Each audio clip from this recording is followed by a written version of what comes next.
हम आज के कार्यक्रम को सफल बनाने की उनसे प्रार्थना करेंगे। जितने भी सभा में उपस्थित माननीय जन हैं, सबके चरणों में कोटि कोटि प्रणाम। आप सब बहुत ही आदरणीय हैं और इस आयोजन को सफल बनाने के लिए यहाँ पर आए, आपका बहुत बहुत धन्यवाद, शुक्रिया।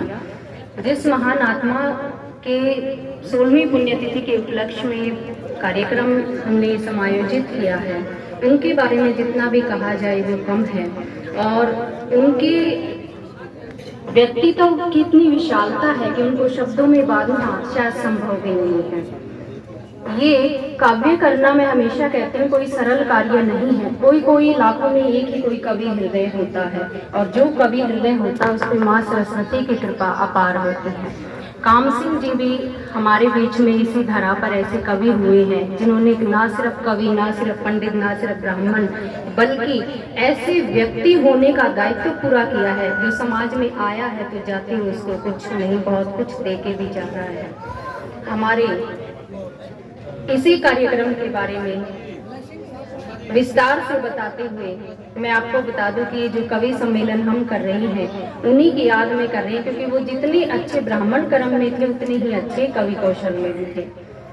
श्री रामफल खटकर जी, जिनको बुलाने से पहले मैं उनका थोड़ा परिचय आप लोगों को दे दूं। बहुत सारे लोग उनसे, हालांकि वो ऐसा व्यक्तित्व नहीं है जो नहीं जानते हो, लेकिन फिर भी बड़ा खुद को गौरवान्वित महसूस करती हूँ मैं जब उनके बारे में कुछ बोलना होता है।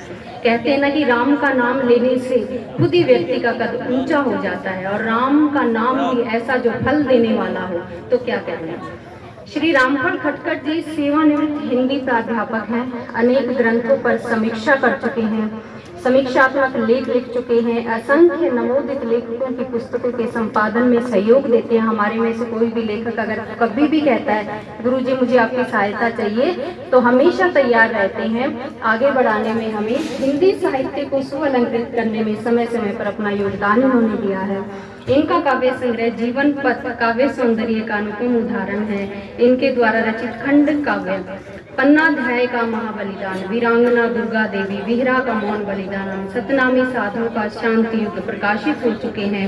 और इनके प्रबंध ग्रंथ पंडित सत्यनारायण शास्त्री, व्यक्तित्व एवं कृतित्व, दादा हरद्वारी सिंह शोकंद और उनका रचना संसार, असीम राणा और उनके साहित्य का समीक्षात्मक अध्ययन, मानव रत्न प्रोफेसर रमेश और उनका उपलब्ध साहित्य संदर्भ ग्रंथ प्रकाशित हो चुके हैं। अनेक साहित्यकारों पर उन्होंने समीक्षा लिखी है, उनके ग्रंथों की समीक्षा लिखी है। इसलिए खटकर साहब के बारे में मैं सिर्फ इतना ही कहूंगी कि वो आसमान है मगर सर झुका के चलता है। आइए साहब, आपका बहुत बहुत स्वागत है मंच पर। एक बार सभी उपस्थित कविगण मंच पर आ जाएं और मंच की शोभा बढ़ाई। माँ सरस्वती के सभी पुत्रों का यहाँ पर पुत्रियों का बहुत बहुत स्वागत है। खिले हुए कुसुमों की एक माला जैसी लग रही है ये कवियों की फुलवारी, और आज इसका सफल आयोजन हो, और क्यों नहीं होगा जब शुरुआत हमारे गुरुजी रामफल खटकर जी से हो रही है। मेरा गुरुजी से अनुरोध है कि वो कार्यक्रम को सफल बनाने का आशीर्वाद देते हुए अपने शब्दों से, अपनी वाणी से आज के कार्यक्रम को अलंकृत करें।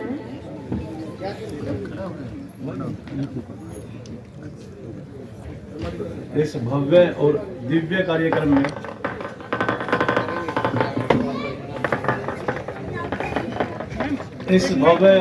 कार्यक्रम में आप सभी का अभिनंदन।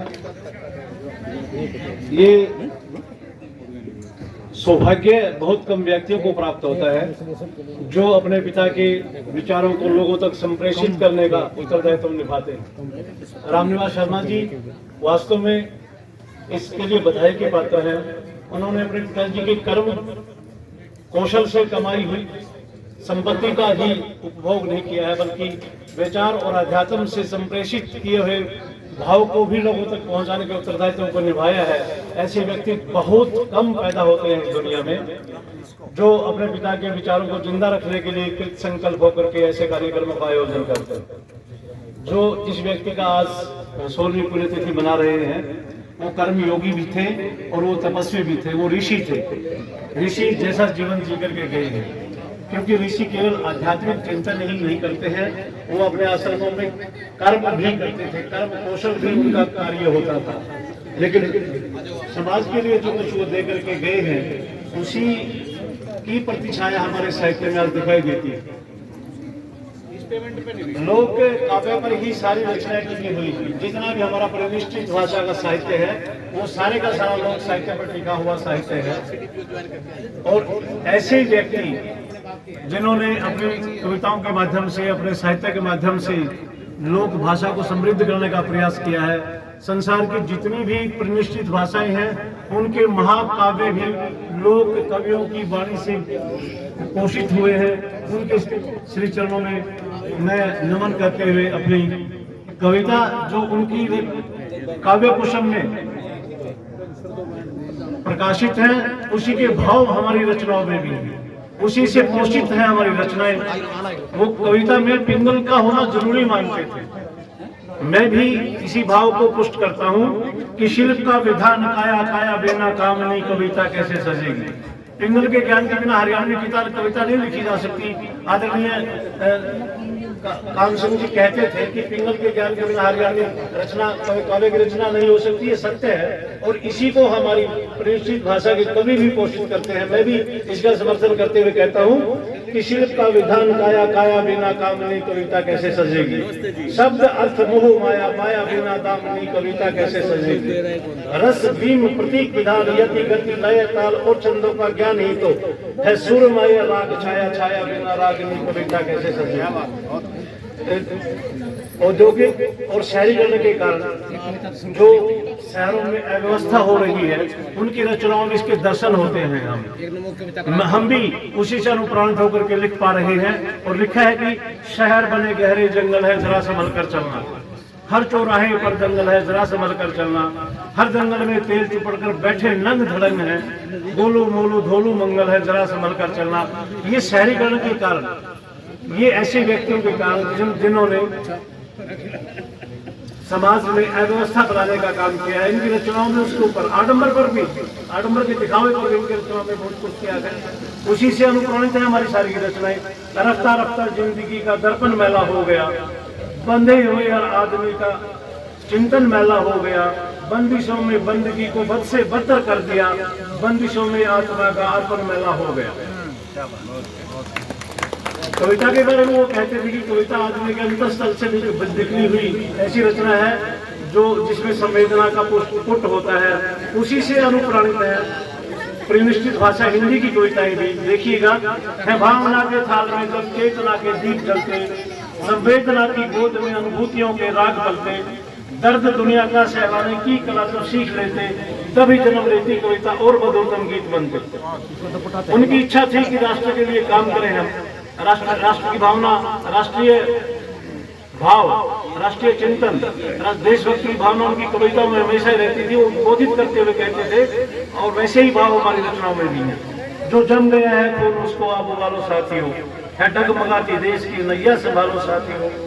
देश पर मिटने की हसरत जो कि अब है मिट गई, जिंदा कर उसको दिलों में फिर जगा लो साथियों।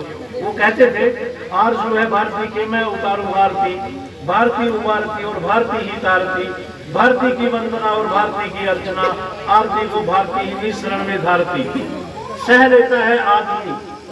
देखिएगा, जब आदमी आडंबर से घिरा हुआ जीवन जीता है तो उसे जात पात, उसे धार्मिक आडंबर दिखाई देता है। उसके ऊपर भी उन्होंने प्रहार किया है।